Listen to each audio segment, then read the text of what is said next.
The multiplayer peaked at just 452 players. Okay, like that's not a game for me. That's like a high school, isn't it? Dude, that's not even my senior class in my high school.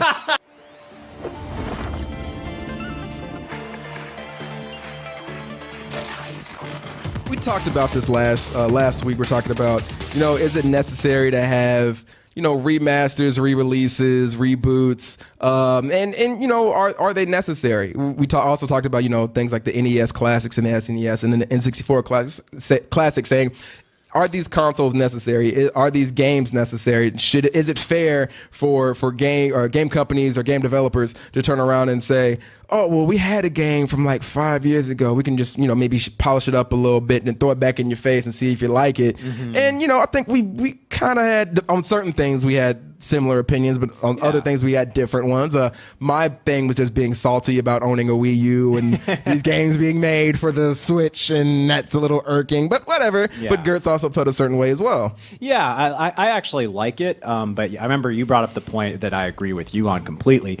They shouldn't be the same price. Mm-hmm. Like, if the game was a full price game 2 or 3 years ago, it shouldn't be a full price game today, unless you are either going to rebuild it from the ground up or you're going to add a bunch of new features. Like something like Mario Kart, that shouldn't have been a full price game, and they charged full price for it anyway, even though all they did I think was just add a battle mode and a few new characters. They did the battle mode, like I think 8 new characters and 8 new maps. So yeah, it's like that could have been like a $10 DLC. Yeah, that should have been like, instead of $60, like that should have been like 50 or 40. Yeah. So you're like, all right, when things are re-released, we like to see the price be just a little bit lower and be fair for everybody. Especially something like the recent ones that were priced lower, like Ratchet and Clank was $40, and that was rebuilt from the ground up. And same thing with the Crash Bandicoot remasters. Those are 3 games rebuilt from the ground up. And right. It was $40 for all 3. Yeah, and another example is The Last of Us remastered. That was it came with the base game as well as all the unlocked stuff, all the unlocked things for multiplayer, and the completely separate like 4 or 5 hour DLC game that was I think $20 when the game was first released. So you're like, all right, that's fair for me. And that was $40. Yes, $40. Mm-hmm. Yeah, that's so I was fair. like, yeah, that's fair. Like I feel like I'm getting my money's worth. So, everybody's allowed to have their own opinion about what they want to do when it comes to things being remastered or re-released and going out and buying them. But we had one recently, last year. We had Call of Duty Infinite Warfare that came out. And Gertz is laughing already. What's so funny, Gertz? Oh, man, just because it was the only instance I can think of someone buying a game so they could get another game. Yeah, exactly. And I'm glad you brought that up. So we had Call of Duty Infinite Warfare, and that came out. And with that game, you could get the Call of Duty Modern Warfare remastered game, and they said, who was that? Activision? Activision said, listen, y'all. These cunts. Infinity Ward and Activision were like, yo, listen, you have to get this game to play Call of Duty Modern Warfare, the original one, the one that everybody loved when it first came out, the kind of a revolutionary first-person shooter, especially when it comes to consoles. Yeah. And they're like, listen, you have to buy Infinite Warfare to get Call of Duty Modern Warfare because we're not going to sell this game by itself. No, we're not doing that. And then it happens, the game comes out as a standalone game, and a lot of people weren't really happy with it. It came out on the PS4 first, so you're like, all right, I'm just going to get Call of Duty Modern Warfare by itself and have fun with it. I don't give a shit about Infinite Warfare like most people. So you're like, all right, I'm fine with that. But that was a console exclusive for the PS4 for a while. It was about a month or two. And then the game finally released for Xbox and the PC, and people were not that happy about it. One, the fact that it cost, I believe, $40 for this game. That's how old now? When did Modern Warfare come out? 2007, 6? Yeah, it's over 10 years old. Yeah, it's been a long time. And so this was released on Steam recently, and you guys know Steam. They have a way of the company owned by Valve. They have a way of letting people come in and recommend games and saying, yeah, this is great. Don't buy this, get this. So you actually can go through. You can hear the professional reviewers and go to their website like us, or you can just look at the Steam reviews. And for the most part, you get fair and balanced Steam reviews. Everybody's nice. I'm like, yeah, if the game it's $5. I didn't think it was that great, but it's worth the money. Yeah. It's not too bad. That's not how a lot of the Steam people felt with this new Modern Warfare solo release, because they are trashing the fuck out of it. And as you can see right there, majority of these reviews are negative. And you can see people are just saying, like, one of the top reviews in the past day is, well, you think COD Ghost is a bad PC game. This will show you how an unoptimized game can be. People are livid about this shit. They're saying the game is unnecessary. It's pointless. It's still broken. Has performance issues. It's glitchy as fuck. Yeah, it's a mess. And people are saying, how dare you try to charge me $35 for what it's going for now? I think it's €35, $40 US. How dare you charge me for a game that's broken? Yeah, that doesn't work. Yeah. It's weird, man. And I understand it's Activision, and I should not be expecting a lot from them. No. But can y'all, the game's been out for 10 years, and y'all still can't fix it. Like, I feel like they could have just ported over the standard one from the 360, and people would have been cool with it. Yeah. Oh, I don't know if they'd be cool with it. I don't think they'd be this upset about it, because at least that version of the game worked. Right. But it's a 10-year-old game. It should fucking work. That should be a given. Yep. Like, I saw Will post something on Facebook, and it made me go, yeah, he's got a point. He's like, I went back to playing PS2 games, and it feels like this is the future where the games actually work, even though it was years ago. Yeah. It's like, I don't know how I do know how we've allowed this to happen, where people sell games that don't work and have performance issues, and frankly, people still keep buying them. And as long as people keep buying them, they're going to keep doing it.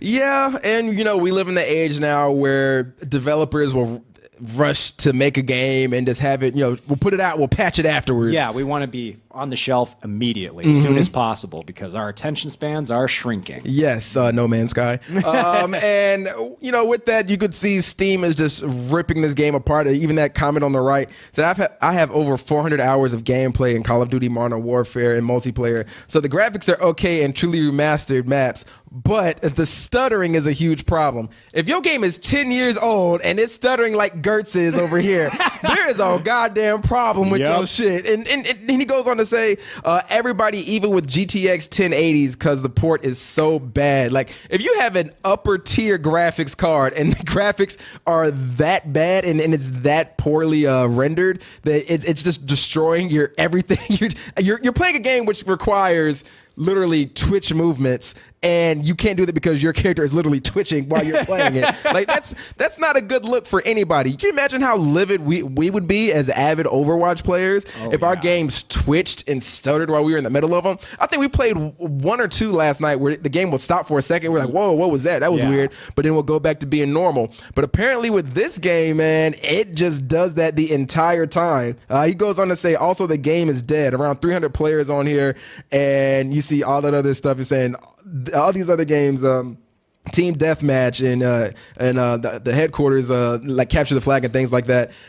The game is dead. No one's playing it on Steam either. Like, that's one of the big issues. It's hard to play a multiplayer game when there's no other there's not multiple players. Yep. It's an issue. And Gertz, let me ask you this: you're thinking, all right, with a lot of games that Steam puts out, they don't have, like, they'll give you the analytics of how many people are playing it at this time. There's a lot of games, like old Call of Duties would have like 5,000 some odd people playing at one time. You got things like Team Fortress would have tens of thousands of people playing. Was it Player Unknown Battlegrounds?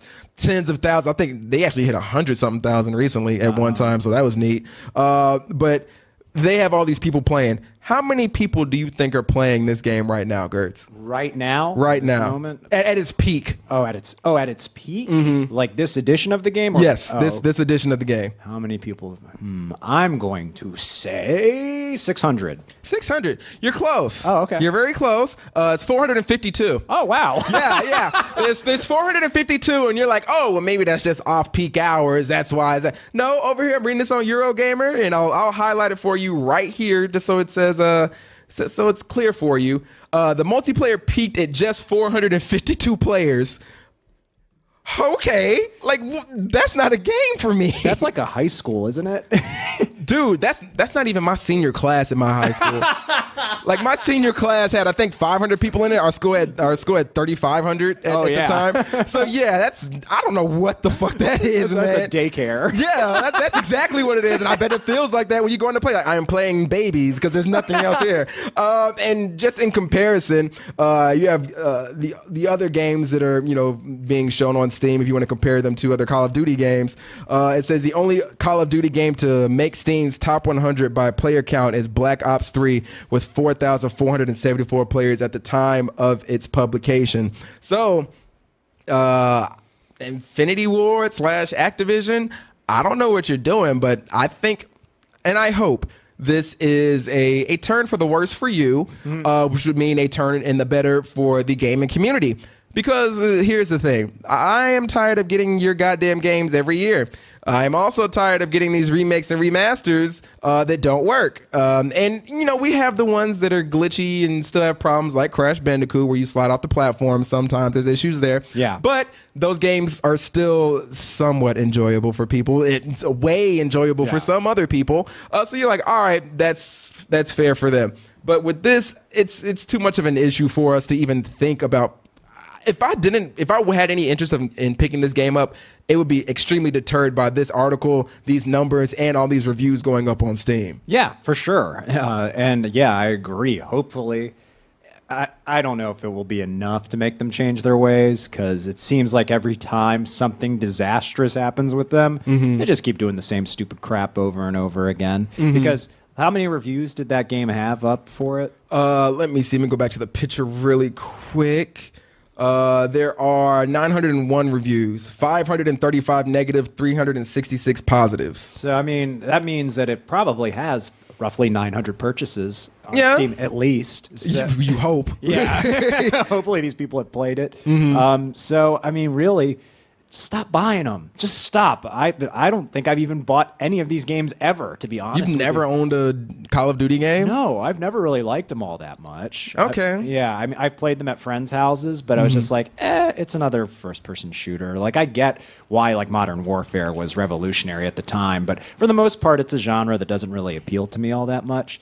So I'm kind of like an outsider looking in at this point, where it's just like, why are you guys still buying this? I don't get it. Well, as someone that played Call of Duty since its inception, the first one, all the way to what the fuck are you doing? It's a fucking fly. I can just look over, Chris, like, I was like, oh god, I don't want to smack it and go like some poof. But from somebody that's been a big fan of Call of Duty since this came out and was a huge fan of Modern Warfare when it came out, I spent an obscene amount of time in that, and that was during my college years, so God only knows how I found time to play that game. And I was playing Warcraft at the time, so who knows? But with these games, it just feels like, all right, we're getting, especially with these new these sequels that just feel really derivative of the original ones. It feels like we're kind of just getting that recycled feeling. Like I'm kind of getting the same thing where people feel that fatigue with like Assassin's Creed, NBA 2K, Madden, like all these other games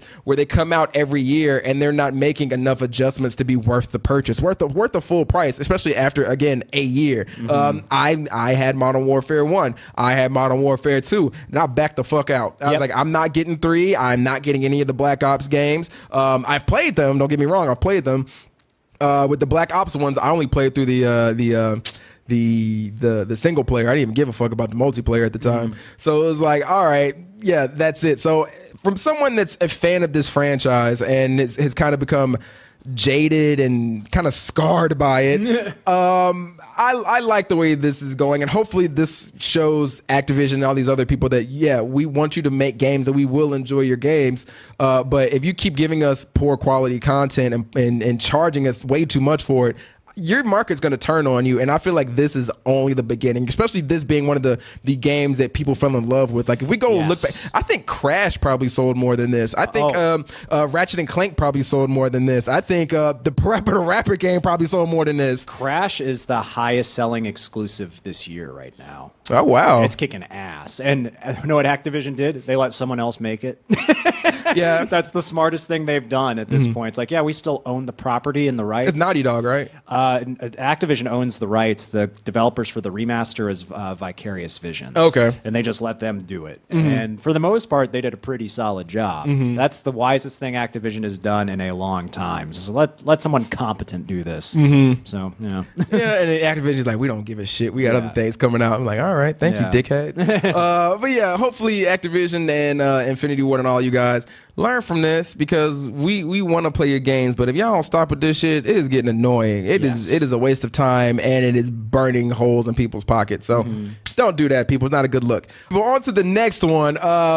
Now this is a guy that, like I said, he's a fellow video game, I guess I'll say nerd or YouTuber or video game internet celebrity. Like us. We're celebrities. I wouldn't go that If you far. Google yourself, you're probably the first one to come up. Yeah, I know I am. But Well, there you go. Boom. Not because of your website. Yeah, actually it is. No, it's not. It's not.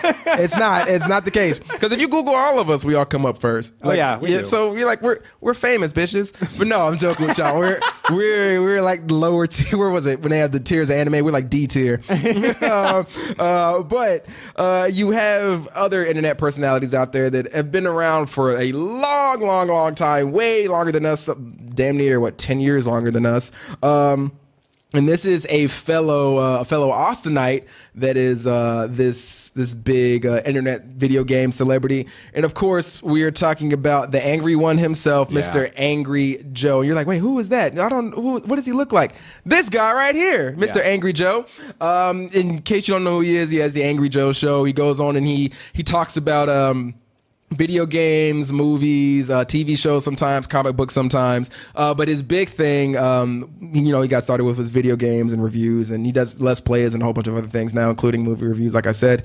But recently, he put out a video, and it was not really taken well by the majority of the public. And I think it's a little weird, especially if you're a big fan of his. And big ups to Joe. If you ever want to come up here while you're doing this little siesta you're having right now, you're more than welcome up here. We're just down the street from you. I don't know where your apartment is, but we're just down the street. I mean, come on. I know you go to the GameStop up here. I know where you at. No, but Mr. Joe, Mr. Angry Joe, what is his name? Jose Vargas? I think it's his real name. I believe so. I think I got the last name right. Yeah. Joe Vargas. He recently put up a video on his page on his YouTube channel to the 2.8 million followers that he has there, and he just said this, and it kind of was taken the wrong way, and people are going to show it to you now, and I'll let you figure out where the big problem is. I'm just saying up front here, we'd like to take a little mini vacation until September, where we're going to come back in force. I mean, we're already planning now the reviews that we're going to do in September. So, yeah, that's... We got to have some amazing costumes. Yeah. No, why are you feeling... What you said. You said. No, it's not about the costumes, y'all. Yes. Right. It's about us, our opinion. But I like the costumes. No, man, I don't even know if I can get an amazing costume for Destiny. But no, people, as you heard right there, he put this up the middle of July, like July 13th, I believe, and he was saying, hey, right now was a lull, and I feel like I'm tired, and I need a break, so I'm just gonna take 2 months off. There's nothing really big coming out in this 2-month time frame. The next big thing I believe is Destiny 2, and then Total Warhammer. But you have Angry Joe here, who says that, hey, listen, I'm just gonna take a break. I've been doing this he's been doing this since 2008, so 9 years. Yeah. And he said, I haven't taken any vacations. Like I'm working my ass to the bone, doing all this stuff for you guys, and I enjoy doing this, but I need some time to breathe. I have family I need to see. I have friends I need to see. I need to, get my mind right. And a lot of people ain't like that shit. Oh, really? No, his fans are livid. That's a shame. Yeah, and it's weird because, and hopefully y'all don't turn on us because we might need to take a break as too, but not like 2 months, just a weekend or two. But yeah, and again, reading this over on Kotaku, say Angry Joe's fans can't deal with him taking a vacation from YouTube. And again, it's only a 2-month break. But yeah, he's saying that I just give me some time. And the other reason I can understand why people are upset, and this is one of the reasons why we don't do this, he put out a schedule of what he was going to do. Yeah, I remember and this. He's saying, listen, I'm going to do 2 angry reviews a month, and this is what you're going to get, and then he had the big review schedule and all that fun stuff. And he said, listen, we're just testing this out, this isn't set in stone, so chill. But his fans took that as this is being set in stone, and they went off just to call him all kinds of petty shit. They're saying excuse me, where is it, right? They're saying that he was a lazy cunt. Yeah, people are being dicks, Gertz. They're being rude, man. Well, I do remember that he put this out, and for whatever reason, he didn't really adhere to it. And I understand people being disappointed and upset by that. And you're right; it's one of the reasons why we don't do it, because we don't want to we don't want to pull a Niantic. We don't want to make a promise or say that we're going to do something, even if we give ourselves kind of like a soft backdoor exit and not stick to what we said we're going to try to do. And I don't know why he didn't really adhere to this. He probably had a very good reason not to. He tried to, and just either the quality of the content isn't what he wanted it to be. I understand that. Right. I also understand people being upset about it to a degree, but that's excessive. I feel like the fans that did react this way, I feel like that's an excessive reaction. Yeah, and keep in mind, it's always the vocal minority that's heard more. And here's the things right here. He's a lazy cunt, and then it said this is slowly going down the shitter like a 3-foot long anus log. He's a lazy sack of shit.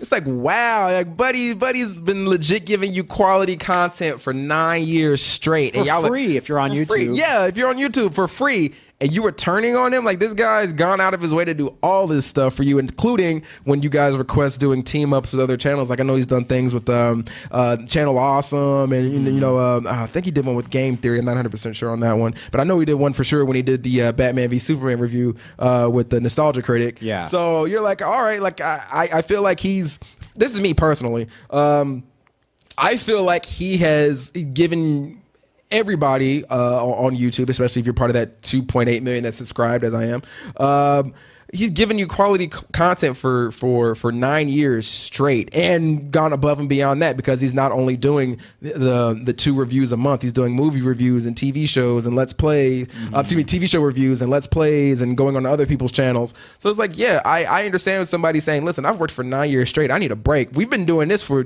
I'll speak for me, I'm doing this for 2 years straight and we don't have a break yet, and I'm tired as fuck. Yeah. It's like, I'm so sleepy, I'm so tristo. But yeah, I understand that, and I doubt, and I think I'm giving you guys fair credit as Double Toasted fans, and because we're not Angry Joe level of 2.8 million subscribers and all this other stuff. We ain't there yet. We gonna be there soon, but we ain't there yet. So like he has people on YouTube who are all anonymous, and they just don't really have a connect with him like we have with y'all, because we have 82,000 on YouTube, 83,000 on YouTube, and however many subscribers we have on the site. So we can legit, if we wanted to, go and talk to each and one of y'all, have like a 2-minute conversation, like, hey, how you doing, how's your mother, all right, great, see you at the anniversary party, da da da da.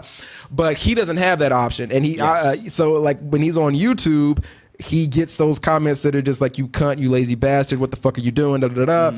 And I come on, y'all really need to chill out, leave this man alone, because I feel like he's broken his back, probably literally for you, and you're treating him like shit, and he does not deserve this. What do you think about it, man? Oh, I know he also shut down comments and ratings on his videos. Yes, he did. Because I think people were getting out of hand with this. And I'll be totally honest. I did kind of poke him a little bit. Oh man, I thought you were about to say I did write something under his channel. I was like, fuck you. I did, not on his channel, but on one of his videos, because he commented on our Wonder Woman review, and he got mad at something I said, which is Man of Steel, and I believe this is an exact quote. Man of Steel has delusional people who like it, and he's a big fan of Man of Steel, as you can tell by his Superman shirt. So he commented something to the effect that he didn't appreciate that comment, and I replied back to him saying, "Hey man, thanks for watching the video. That said, I stand by what I say, and I apologize for nothing." And then Look at that smiling face you poking at. Look at it. You see him break it down like, God damn it, I wish Gertz was nicer to me. He initiated it, man, and then I commented on his Mummy review and true smart ass fashion. I never insulted him. See, you're the reason why he needs to take a vacation, because you won't stop fucking with him. Like, he trying to come over and like support us, and you're like, fuck you. I hope you're too sleepy. Good night. Don't wake up. And they're like, whoa. He commented, or excuse me, after that I watched his Mummy review, and he tore that movie apart because it's a bad movie. And I did, we're smart asses on our show. We got to keep that. We got to keep that personality consistent throughout. So I commented like, "Yeah, I agree. It's a terrible movie. Easily the worst start to a cinematic universe I've seen since Man of Steel." Damn. You gonna make this man hang himself, dude? That ain't a good look for you, dude. Hey man, it's all in good fun. I hope he realizes I'm doing it in a joking way. I think you can express your difference of opinion in a way that's like joking and fun. That's what I was trying to do. And again, he initiated it. I didn't think I went in there like, "Oh, I'm gonna fuck with Angry Joe." I think that's what you were doing. And then you're gonna react like this.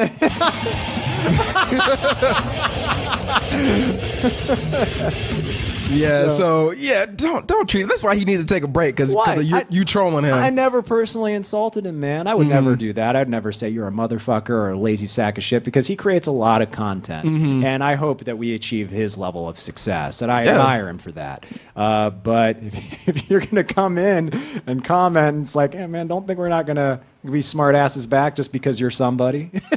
Jesus, Kurtz. Well, I would like for you to come out to the show. Oh yeah, I haven't said any smart shit to you. I'm nice. I would be very flattered if you would like to come in. I would be coming to this show and just punch the fuck out of you. I'll be gonna sit there and watch. Hey, get a lot of views. I'd be willing to do that if it got us more exposure. Angry Joe lives up to his name and punches double toasted co-host in the face. Hey man, I feel like y'all are both angry ass people though, so I don't know how that's gonna go. I don't know. We might get along great, but as long as we're not. Or you could both. I could put y'all both up here playing some shit that y'all don't like. Push y'all over there. I'll play y'all sports friends. As long as Man of Steel isn't part of the equation, we might be best friends. Who knows? Well, maybe we'll play Superman 64. There you go. We'll do that for you. Does he like that game? I hope not. I hope not.